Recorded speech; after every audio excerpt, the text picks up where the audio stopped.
en direct avec Alain Valdès, musicien de son état, d'où sa tenue pour montrer qu'il n'est pas comme vous. Enfin, il est plus comme moi, parce que moi je me déguise pareil. Alors, sauf que moi j'ai une veste chinoise et lui c'est plutôt tweed, comme on dit. Tweed qu'on connaît, donc des Avengers, chapeau melon et bottes de tweed, comme. Enfin bon, bref. C'est parti. En fait, je fais mes gammes là, parce que j'ai pas encore. J'ai bu du café, mais il n'est pas encore arrivé au cerveau, donc tu es musicien, mais pas que. Tu es amateur de casquette, mais pas de moustache. Non, c'est Pourquoi vrai. pas de moustache? Et ça, c'est une vraie question. Et ni de frange, ni de frange. Ni de frange. Je pourrais t'apporter la preuve plus tard. Oui, musicien par amateur, par passion. Amateur parce que je ne suis pas du tout intermittent, je n'ai pas l'intermittence. Et je me reconsacre à la musique depuis 7-8 ans maintenant de manière régulière. Voilà, avec des projets perso que j'essaie vraiment de porter.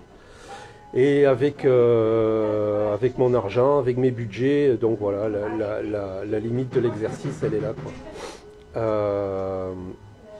Et pour accrocher les wagons, un petit peu avant que tu déclenches on parlait du dernier projet. Hashish to hashish et pas hashish to hashish. Voilà, c'est ça. Hashish to hashish. Donc avec Anya, qui est une chanteuse ukrainienne qui était ici à Perpignan au conservatoire, que j'ai rencontrée lors d'un jeudi free au Mediator. Et je cherchais une choriste. J'avais déjà dans la liste Isa Durel, Zaza. Ouais. Et puis je voulais une deuxième fille chanteuse.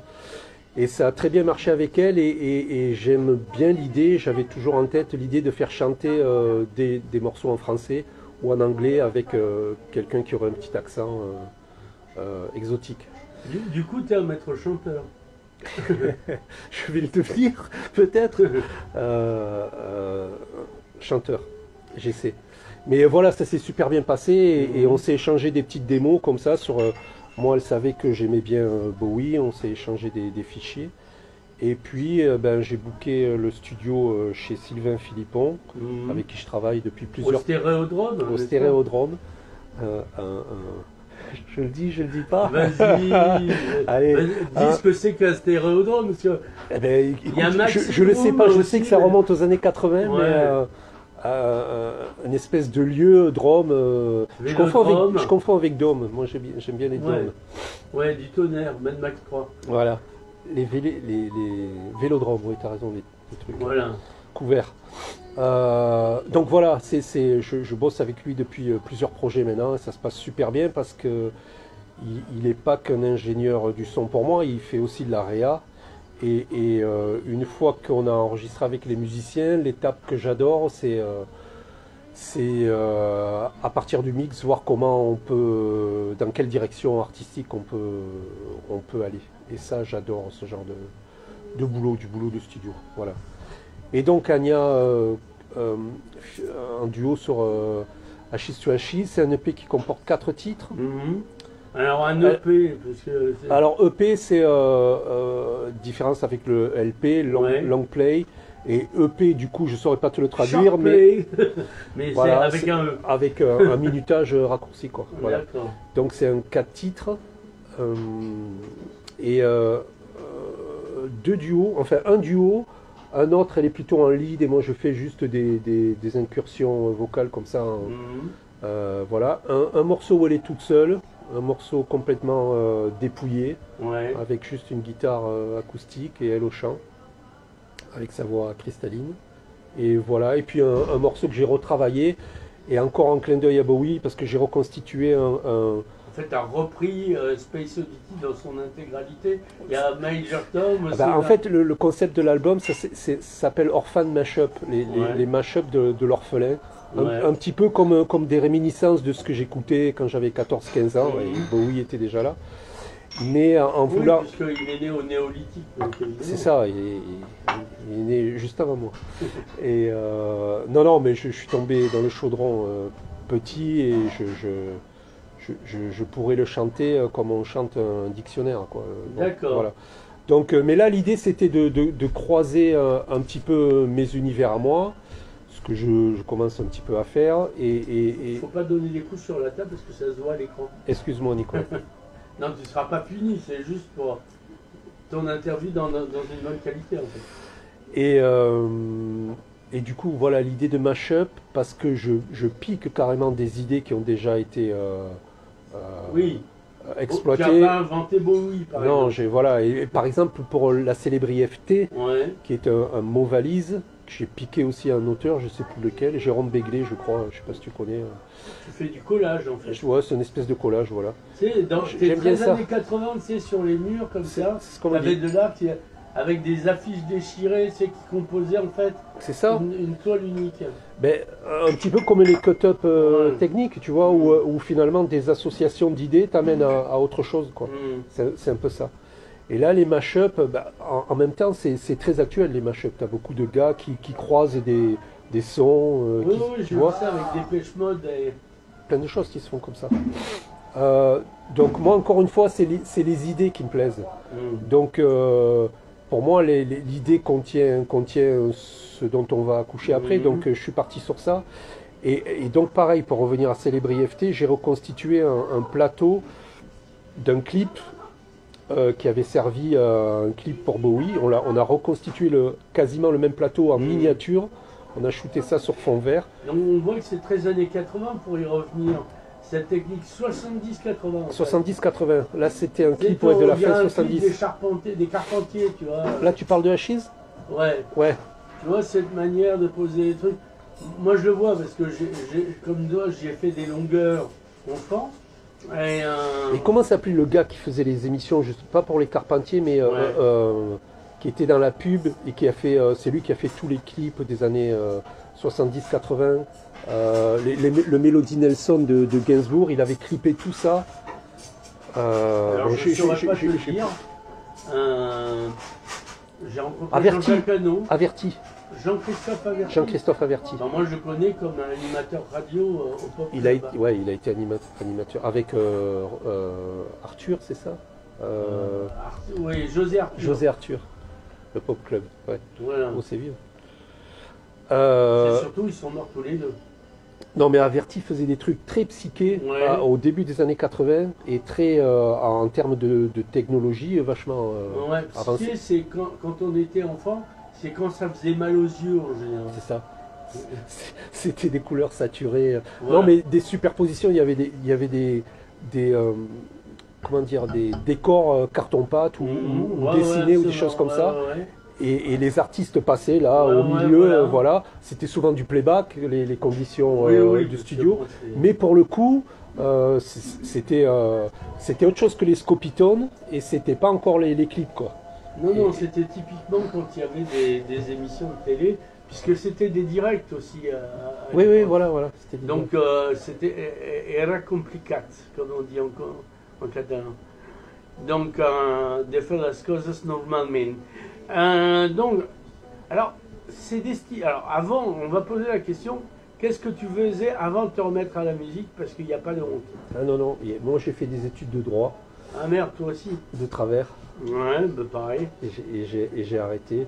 J'ai fait quelques petits boulots. Ouais. Mais j'ai toujours plus ou moins fait un petit peu de musique avec des copains, des choses comme ça.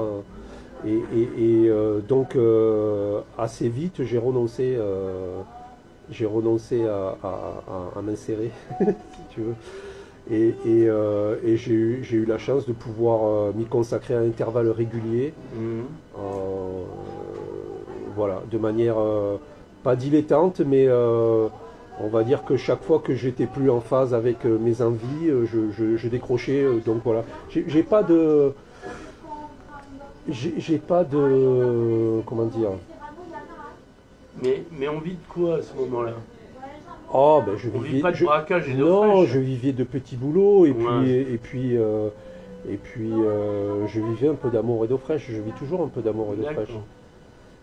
Voilà. Donc, mais on arrive toujours à avoir 4 sous pour monter ces petits budgets de passion. Voilà. Quelques subventions, même pas. Parce que le monde culturel vit de subventions et d'eau fraîche. Je sais, mais tu vois, par exemple, j'ai jamais visé l'intermittence. D'accord. Voilà. Non, non, c'est pas toi qui l'as assassiné, tu veux dire. Non, c'est pas moi, c'est sûr. C'est peut-être une idée vieillotte et romantique de la création, mais c'est comme ça que je fonctionne. Et c'est peut-être une approche un peu iconoclaste aussi, et c'est peut-être comme ça aussi que j'arrive finalement à mener mes projets. Bon, ils vont jusqu'à là où ils vont, mais j'arrive à les amener avec une certaine intégrité, au moins jusqu'à ce point-là. Peut-être parce que j'en suis le porteur jusqu'à sa fin de vie, et même si ça va pas très loin.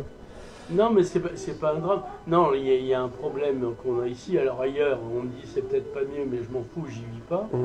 C'est la diffusion de la création locale. Oui, la diffusion. Peu importe, hein, musicalement, on avait plaidé avec Thierry Grillet pour que France Bleu, enfin désormais ici Roussillon, ait une playlist supérieure en produits locaux, quoi. Et nous avait exprimé, non, c'est pas nous qui choisissons, c'est Paris. Alors à ce moment-là, cassez-vous, on n'a pas besoin de vous. Parce que France Bleu, jusqu'à dernièrement, ils avaient une émission pour... Oui, bah, c'était suite justement à notre action avec Thierry Grillet. D'accord. On avait fait une pétition qui avait réuni 1200 signatures, c'est peut-être plus, à l'époque. Mais c'est pas une émission qu'il faut, c'est que juste un tiers de la playlist soit consacré au local, pour qu'on les prenne au sérieux quant à radio locale. Un rendez-vous régulier, quoi. Ouais, voilà. Non, mais qui te passe comme il passe, je veux dire, Johnny est mort, il n'y a plus besoin d'argent. Toi, en tant qu'artiste local, tu as besoin qu'on te diffuse, quoi. Ouais. Alors, bon, tu sais, maintenant, avec les outils numériques, il existe des plateformes et des choses comme ça où tu paies un petit peu, tu prévois un petit budget. Et c'est centralisé, et puis ils sont en charge d'envoyer ça à des radios, de tout ça. Mais c'est pareil, ça a ses limites, et puis c'est filtré, je pense, surtout. Non, mais le problème, c'est que si ici ils font pas le minimum syndical pour soutenir la création, sans prendre les artistes comme des clients, c'est-à-dire, je me souviens d'une interview, enfin pas une interview d'Agnès Langine, c'est une vidéo de promotion pour sa campagne des municipales. Elle va avoir une laverie solidaire, c'est pareil, elle dit et la région vous a beaucoup aidé. Oh oui, alors, avec une Kalachnikov dans le dos. Bon, il faut le citer, c'est ça. Ouais, voilà. Le problème, il est là, c'est-à-dire qu'il faut faire les choses parce qu'il y a une nécessité de les faire, pas pour qu'ils deviennent clients, etc., etc. Et donc là, il y a une publicité, il y a une politique culturelle sur un territoire donné qui est à faire. Ailleurs, je le rappelle, on n'en a rien à foutre, nous n'y vivons pas.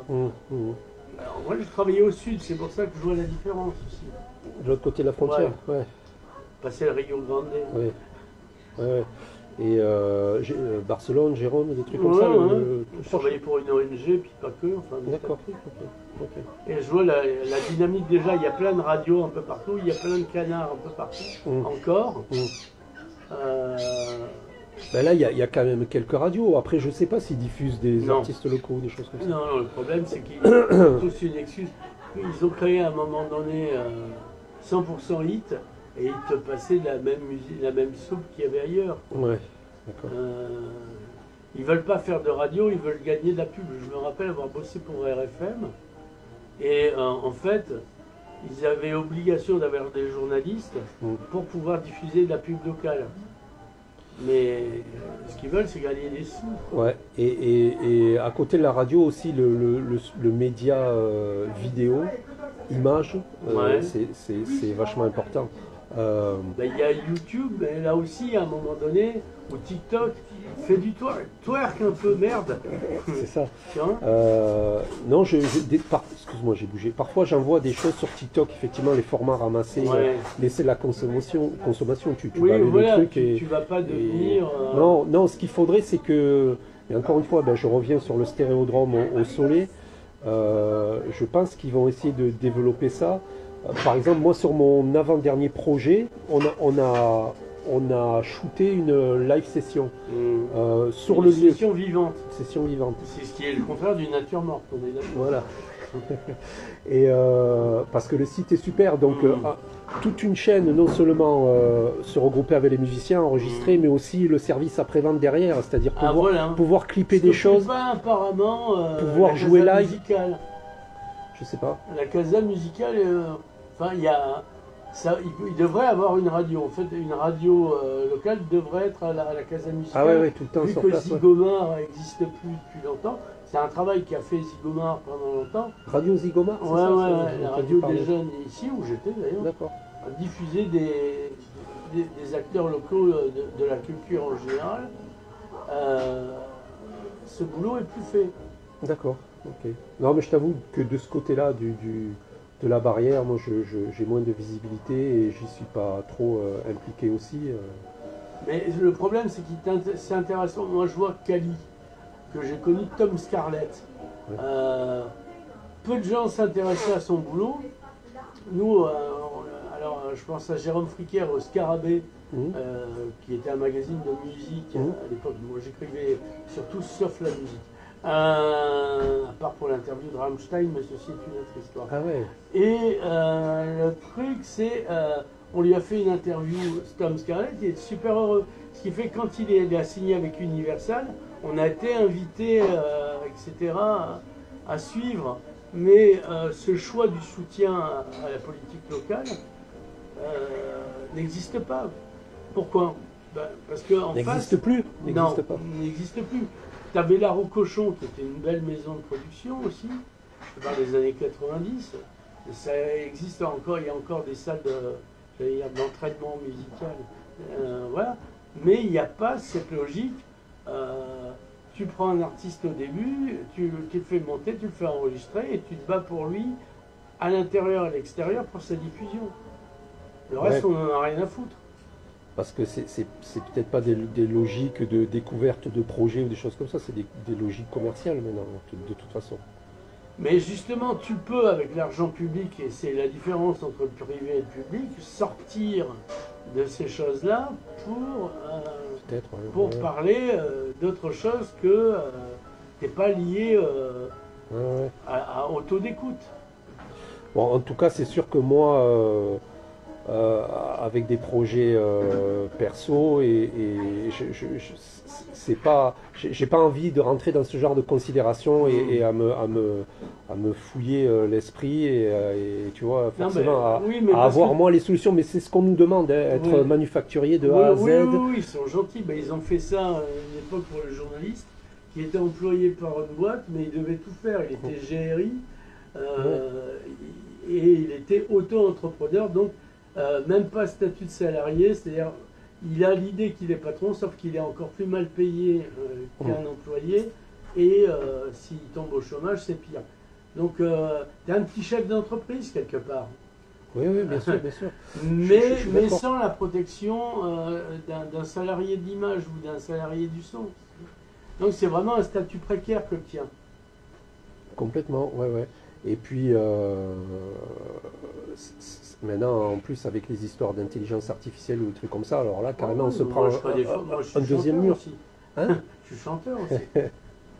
Non, mais je chante avec une voix, un léger accent russe de femme, des fois même. Non, mais il va falloir s'en servir de toute façon, on ne pourra pas faire autrement, mais ça fait peur à beaucoup de gens, c'est sûr.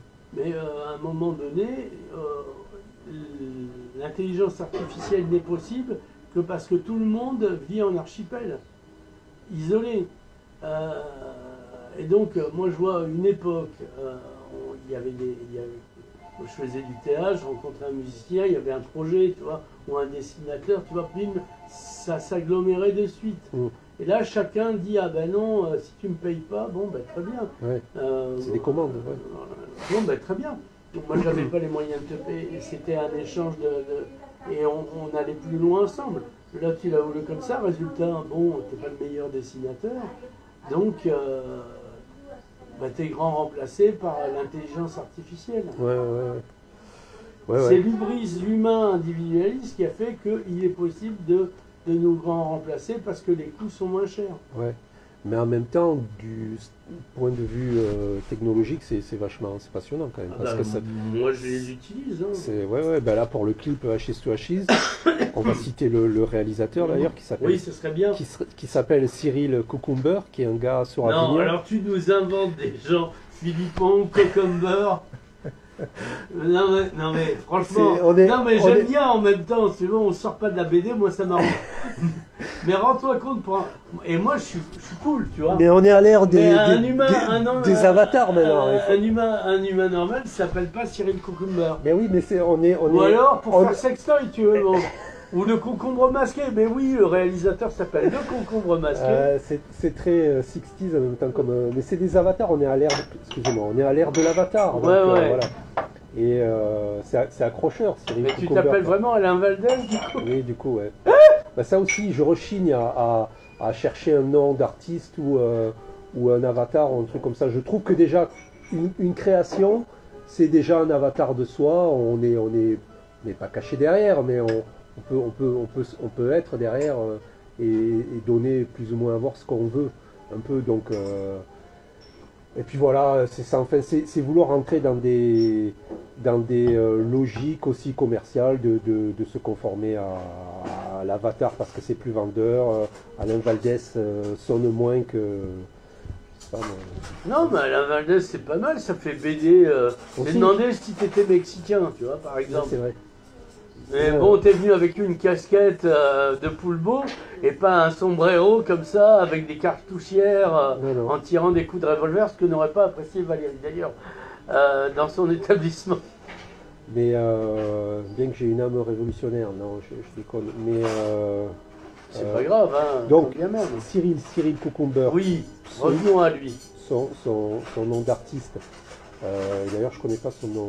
Ah, parce que c'est vraiment un pseudo pour le coup. C'est un musicien qui est sur Avignon, qui est claviériste, organiste, super musicien, et qui verse dans la vidéo depuis plusieurs années. Et pour le coup, lui, il a pris le pas de toutes ces technologies, intelligence artificielle, mais pour le coup, il arrive à s'en servir lui, et pas forcément juste écrire un prompt, et puis... donc il va directement dans la programmation, au cœur de la meule. Et voilà, et puis il est doué, donc moi je l'avais rencontré pour notre projet juste avant, et là j'ai absolument voulu le brancher sur Ashes to Ashes. L'idée d'Ashes to Ashes au départ, c'est que je voulais carrément filmer à l'ancienne une vidéo avec... en Super 8 quasiment, tu vois. Non, mais caméra et puis un rôle d'acting et tout ça. Et le fait que Anya est partie sur Paris, ça a mis en stand-by le projet, et lorsque j'ai reconnecté avec Cyril, ça a été évident qu'on allait faire ça avec des outils IA et des choses comme ça. Donc du coup, c'est moi en shooting vidéo et Anya avec de la photo. Donc le résultat est intéressant quand même. D'accord. Mais alors, avant Ashes to Ashes, tu as sorti quoi? Parce que là... Alors en fait, il y a 7 mois de ça, j'avais sorti un projet qui s'appelait Grizzly Mood, qui était aussi un EP 5 titres, et qui était des morceaux en anglais et en français, que de la création, pas de reprise. Et moi, j'essaie à peu près tous les 8 à 12 mois d'avoir un projet à recorder. Ouais, une régularité. Voilà. Et comme pour me construire une espèce de catalogue de choses un peu diverses, en travaillant avec les gars d'ici. Alors, c'est vu par qui? Parce que... Bah, écoute, il y a peu de vues. Par mois. Non, mais c'est pas... Ça s'organise aussi. Bien sûr. En IA, tu peux générer justement des... Non, alors je rentre pas là-dedans, je reste assez old fashion, c'est-à-dire que j'ai un budget pour la promo et pour la visibilité. D'accord. Et qui va me permettre pour quelques semaines d'essayer de faire un focus dessus. Voilà. Mais l'exercice a ses limites, c'est ce que je te dis. Ou alors... Est-ce qu'à un moment donné, il n'y a pas moyen pour toi d'organiser une projection de tous tes projets, un réco-égout, comme on dit en catalan?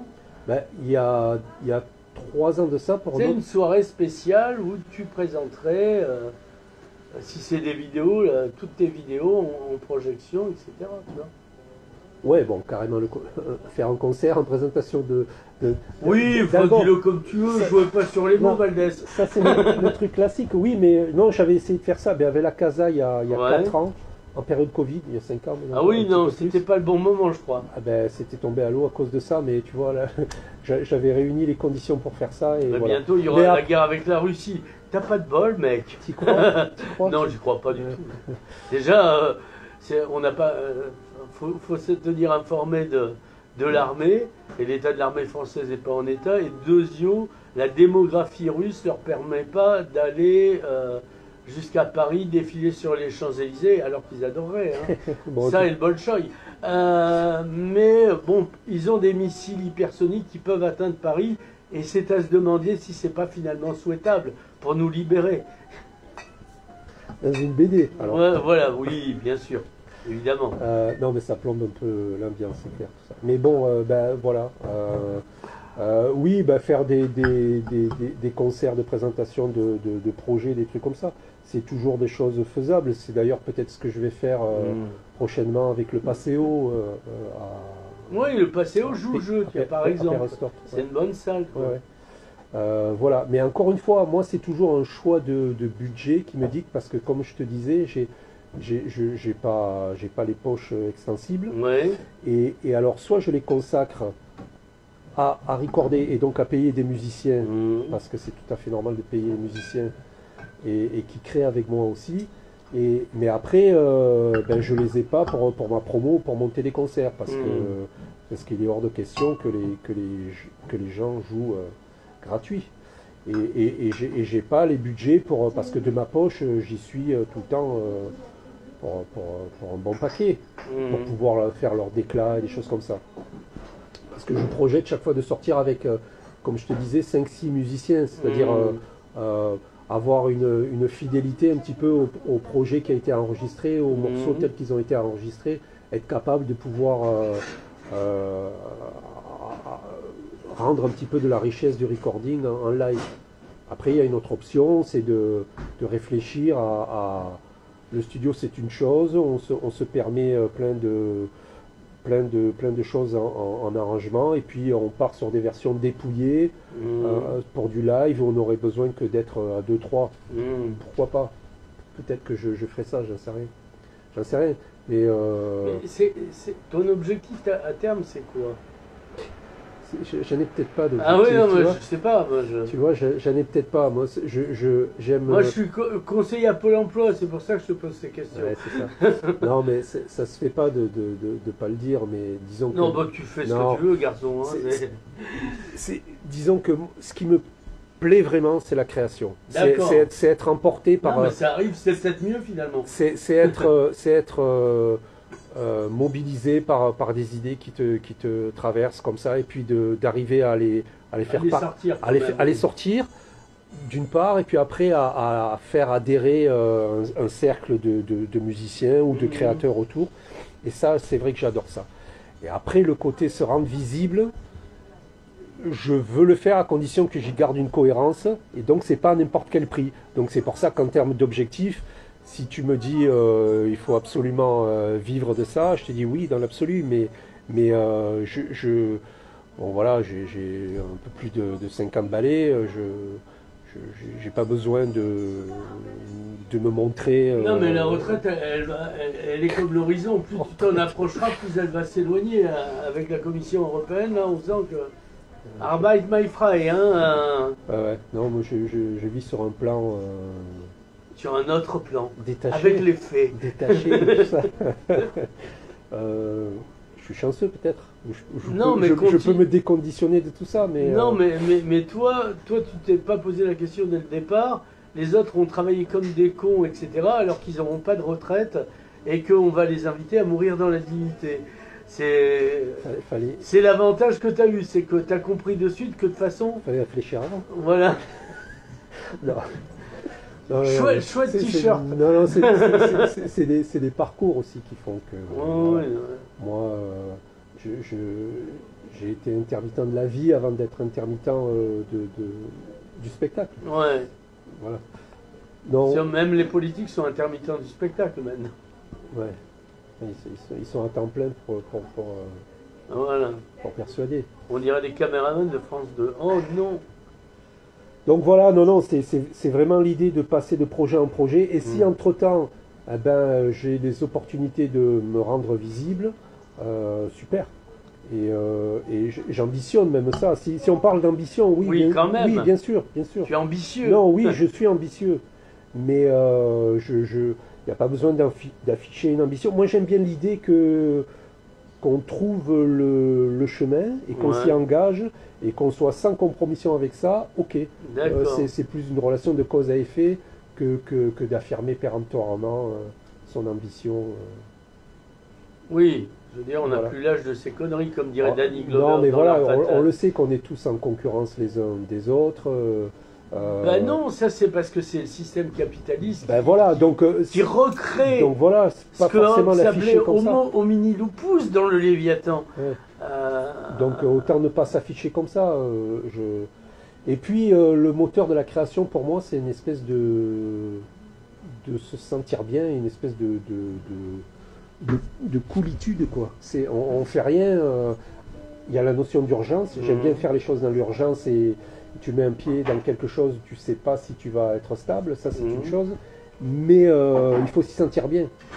Tu vois, c'est pas. Si t'es pas à l'aise avec les histoires après de porter un projet ou des choses comme ça, ben tu t'embêtes pas à le porter. Moi j'ai arrêté l'usine pour les mêmes raisons. Voilà, donc voilà, on évite l'usine, c'est pas pour se rendre. Oui, voilà, on va pas changer de chagrin en fait. Voilà, c'est ça. Mais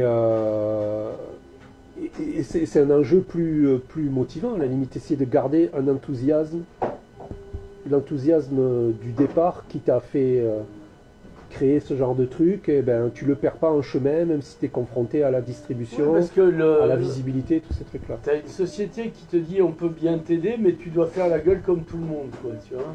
Tu auras le droit de sourire à la maison et encore pas sûr. Non, faire la gueule. Je peux, ça se fait en direct de se recommander un café je vais demander ça. Est-ce que s'il te plaît, ou Valérie ou Lénie, on pourrait avoir un café en plus pour les messieurs en direct. T'aurais pu attendre puisqu'on va bientôt terminer. Alors on va arriver. Où est-ce qu'on te trouve à part au cochon hardy sur Internet? Sur Internet, j'ai ma chaîne YouTube, un petit peu comme tout le monde. Je suis sur les réseaux sociaux et j'essaie de diffuser chaque fois là. Je crée, on crée des événements maintenant sur les réseaux sociaux. S'il y a des concerts qui viennent, ben je essaierai de me rendre visible avec ça, avec des événements là-dessus. Mais voilà, tout support enregistré, audio ou image, ben effectivement on a YouTube. Voilà, je crois que j'ai monté aussi un site à moi, mais ça demande tellement en termes de maintenance et des choses comme ça. Voilà quoi. Encore une fois, on essaie de faire avec les outils manufacturés qu'on nous file. C'est bien, mais jusqu'à une certaine limite, effectivement. C'est pour ça que et puis, s'il y avait du budget, tu aurais des spécialistes. C'est pour ça que moi j'ai des domestiques, il y a des tâches que je ne peux pas faire. Mon citron pressé du matin avec le Financial Times sur un plateau d'argent, c'est Gaston qui m'amène ça. Là, je m'y refuse. T'as raison. Je veux dire, l'autonomie, oui. L'esclavage sans domestique, non. Non, et puis j'essaie de réseauter un petit peu comme on fait là, tu vois. Je t'envoie les choses, tu m'invites à une interview, c'est fort sympathique et je te remercie. Moi, c'est la base de mon produit. J'ai pas débuté à Zigomar, mais Zigomar avait une fonction essentielle, à part être la radio des jeunes. C'est vachement 80 ça aussi, Zigomar, non? Ouais, mais c'est des vieux qui avaient trouvé le nom en nous disant que c'était nous qui l'avions trouvé. Comme tous les politiques de jeunesse en France, c'est les vieux qui tiennent... Zigomar, ça vient des zygomatiques. Zygomatiques. Donc c'était un rigolo. Ouais, c'est ça, un zygomar. Moi, j'aurais voulu l'appeler Radio Tigre, parce que c'est con, mais au moins, c'est drôle. Et puis ça peut... Ouais, ça peut broyer. D'accord. Donc, est-ce qu'on a fait le tour de tout? On a fait le tour du projet actuel. Peut-être ajouter que Est-ce que l'EP tu est cherches sorti. des choristes, des nains, des montreurs d'ours, Non, des moines d'ornement, je ne sais pas. non, non, non. Je vais peut-être rechercher quelques musiciens supplémentaires. Ouais. Euh, Payé, hein, on tient à le dire. Ah, je paie toujours les musiciens, il n'y a pas de souci. J'ai un budget pour ça. Ouais. Si je me lance, c'est que Autant il n'y a pas de budget nain cracheur de feu, autant budget musicien il y a. Non, parce que il faudrait cadrer en grand angle, tu vois, pour Ouais. prendre tout le monde. Je peux pas. Donc non, non, voilà, l'actu est celle-ci. Un clip Ouais. avec ce single, avec ce duo avec Anna. Alors elle a un nom de famille qu'on puisse la chercher? Bereova. Ouais. Elle a deux prénoms, Anya ou Anna. Ouais. Anna Ania, ça vient d'Ukraine. Voilà. Et Anna, je me suis adapté au local. c'est francisé. Voilà. Ouais. Et je crois qu'on la trouve sur les réseaux comme ça, Anna Bereova. Et voilà. Alors je crois qu'elle a un projet aussi sur Paris, là justement, Ouais. avec de duo. Mais assez vite, elle va faire son petit chemin, il n'y a pas de souci. Oh, j'en doute pas une seule seconde. Voilà. Et donc ça, ce single, ce clip, je projette peut-être un deuxième clip, plutôt une vidéo lyrics, parce qu'encore une fois, c'est un titre qu'elle va chanter, elle, et pour des raisons un petit peu d'accent et de prononciation, je mettrai les lyrics sous la vidéo, tu vois. Mais ce ne sera pas aussi abouti qu'un clip. Ah, говорит французский очень хорошо, Anya. Traduis-moi. Elle parle très bien français. Oui, bien sûr. Oui, elle parle très bien français. Mais tu l'as rencontrée? Non, je la connais par ricochet de ce qu'elle était Merci. modèle chez Isabelle. C'est pour moi, merci. Non, c'est bon, je prendrai comme ça. Voilà. Merci. Ben, là-dessus, il me semble qu'on a tout dit. On a tout dit pour ce qui est des semaines à venir. Merci Nicolas, Ben, de rien, là. c'était fort sympa. Amuse-toi bien. Merci.